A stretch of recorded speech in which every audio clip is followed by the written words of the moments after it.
হরে কৃষ্ণ। এখন বাজে দুপুর 1:30। মা আর আমি যাব ব্যাংকে, তো মাকে আমি আনতে যাচ্ছি। মাকে নিয়ে ওই দিক থেকে একবারে চলে যাব ব্যাংকে।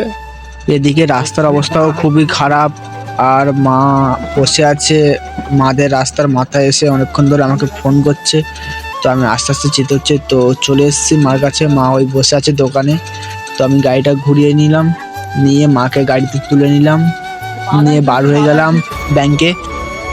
চলে আসলাম, মা আগে আগে যাচ্ছে, আমি পিছন পিছন যাচ্ছি। ভিতরে ঢুকে গেলাম, ঢুকে টাকা পয়সা গোনাগানি শুরু করে দিলাম, যেহেতু ব্যাংকে টাকা ফেলতে এসেছি।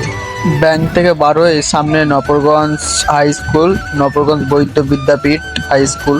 তো এখানে কেন আসলাম জানতে পারবো কারণটা, একটু পরেই বলছি। তারপরে মা আমাকে মুড়ি কিনে দিল। আর স্কুল ধারে আসার কারণটি হলো যে মেয়েকে নিতে এসছে মা, তো মেয়ে আসছে, মা গেল গিয়ে একটু কথাবার্তা বললো, বলে তারপরে বার হয়ে পড়লাম বাড়ির উদ্দেশ্যে। মেয়ে সামনে যাচ্ছে, আমরা গাড়ি করে যাচ্ছি। যে গাড়িতে আস্তে আস্তে খুব সুন্দর একটা মন্দির দেখতে পেলাম। এটা কি মন্দির তোমরা জানাও কমেন্টে।